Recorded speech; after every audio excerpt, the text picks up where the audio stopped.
चलो ठीक है, हम पढ़ेंगे आज कार्य सामग्री ऊर्जा के बारे में। ठीक है, ये 9th और 11th वाले बच्चों के लिए बहुत ही मतलब इम्पोर्टेंट टॉपिक है और इस पे हम लोग अध्ययन पिछले टॉपिक को हम लोग अध्ययन किया थे और इनमें जो है थोड़ा फोकस है। पहले टॉपिक आपको समझना क्या है, कार्य के बारे में। ठीक है, कार्य क्या होता है, हमने अध्ययन किया है कि कार्य किसी वस्तु में बल लगाकर बल की दिशा में विस्थापन करना है, क्या होता है कार्य। ठीक है, तो कार्य के बारे में देखेंगे क्या होता है। कार्य बराबर होता है बल गुणे बल की दिशा में विस्थापन। क्या लिखेंगे, विस्थापन। और ये विस्थापन कहाँ पे होता है, बल की दिशा में। ठीक है, ये विस्थापन कहाँ पे होता है, बल की दिशा में। जैसे मान लीजिए अगर कोई ये वस्तु है, ये कोई मान लो अगर वस्तु है, अब अगर इस वस्तु पे अगर बल नहीं लग रहा है, अगर कोई बल नहीं लग रहा है, ये इस वस्तु पे किया गया कार्य क्या होगा, शून्य। अगर कैसे शून्य होगा, क्योंकि हमको पता है कि जब बल लगाएंगे इस वस्तु पर तभी इस वस्तु में क्या होगा, विस्थापन होगा। तब जाके क्या होगा, इस वस्तु में विस्थापन होगा। क्योंकि हमें पता है कि विस्थापन जो होता है वह धनात्मक भी हो सकता है और ऋणात्मक भी और शून्य भी। इसी के कारण क्या होता है, कार्य भी धनात्मक ऋणात्मक और शून्य भी हो जाता है। हम जानेंगे बल के बारे में, बल क्या है इसके बारे में अध्ययन करते हैं। थोड़ा से देखेंगे ये बल जो होता है, बल का सूत्र होता है या बराबर क्या होता है, यम गुणे ए। ठीक है, यम इंटू ए।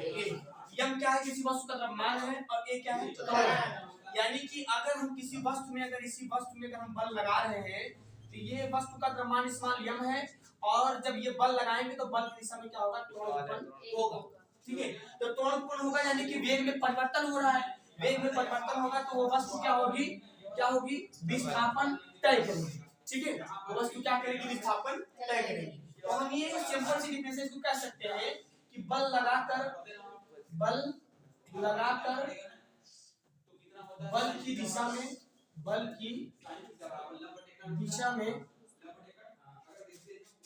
परिवर्तन होना ही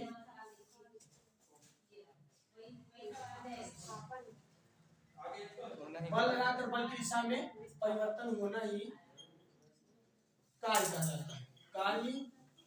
कहलाता है।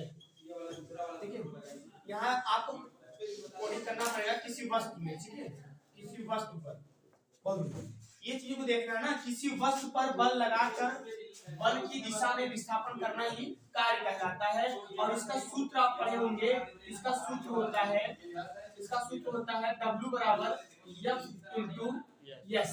ठीक है, इसका सूत्र होता है W बराबर F इंटू S।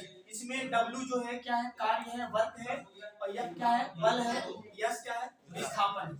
ठीक है, अभी हमने आपको बताया कि विस्थापन जो होता है धनात्मक भी हो जाता है और क्या होता है, ऋणात्मक भी होता है, शून्य भी हो जाता है। जिसके कारण से कार्य भी धनात्मक और ऋणात्मक शून्य हो सकता है। यानी कि इसकी पहले डिफिनेशन ये हुई और दूसरी डिफिनेशन हम ये देखेंगे, कह रहा है किसी वस्तु पर लगाया गया बल जब क्या हो, एकांक ना। किसी वस्तु पर अगर लगाया गया बल क्या हो, एकांक हो और वह वस्तु क्या कर रही हो, 1 मीटर की दूरी 1 मीटर का विस्थापन तय कर रही हो, तो किया गया कार्य क्या होता है, 1 जूल होता है। आपने देखा था कार्य बराबर होता है कार्य बराबर बल गुणे विस्थापन। ठीक है, हमको पता है कार्य का मात्रक क्या होता है, जूल होता है। ठीक है, बल का मात्रक क्या होता है, किग्रा। इसका एमकेएस पद्धति में आप लिखना चाहो तो एमकेएस पद्धति में हो सकता है, लिख दो किग्रा मीटर प्रति सेकेंड स्क्वायर और गुणे क्या हो जाएगा, विस्थापन मात्रक मीटर। यही ना, विस्थापन मात्रक क्या होता है, मीटर होता है।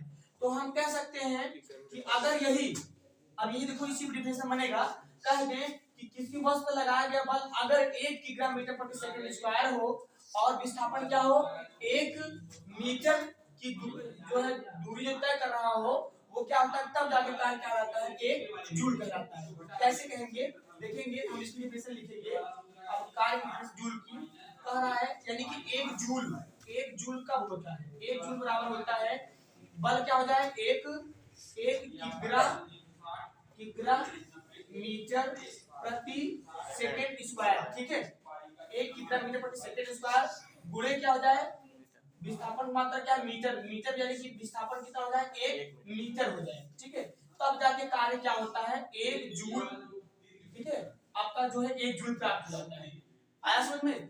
यानी कि 1 किग्रा जो ये बता रहा है किग्रा पर ये एमकेएस पद्धति में इसका मात्रक है, और ये भी क्या है आपका एमकेएस पद्धति में विस्थापन का मात्रक है, ठीक है। और इसका ये जूल है, ये इसको हम एसआई पद्धति में इसकी मात्रक बताते हैं कि कार्य का मात्रक क्या होता है 1 जूल होता है। तो इसको आप लिख सकते हो, इसका मात्रक कैसे निकलेगा देखो, इसकी डिफरेंशिएशन और आप लिख सकते हो कि किसी वस्तु पर लगाया गया, ठीक है, किसी वस्तु पर लगाया गया बल जब 1 किग्रा मीटर प्रति सेकेंड स्क्वायर हो तथा वह वस्तु 1 मीटर विस्थापन तय करती हो तो कार्य 1 जूल होता है, ठीक है, 1 जूल होता है, ठीक है। इसकी डेफिनेशन एक ये हो सकती है, सबसे सरल डेफिनेशन ये कहा है किसी वस्तु पर लगाया गया बल जब क्या हो 1 किग्रा मीटर प्रति सेकेंड स्क्वायर हो तो वह वस्तु 1 मीटर विस्थापन तय करती है, तो बताया जाता है तो कार्य क्या होता है 1 जूल होता है। अब आपको पता है कार्य बराबर होता है बल विस्थापन, ये हमने पहले आपको बताया। तो कार्य का मात्रक आपने क्या देखा जूल, 1 जूल कब होता है ना, ठीक है, ये होता है बस, ठीक है, स्टॉप।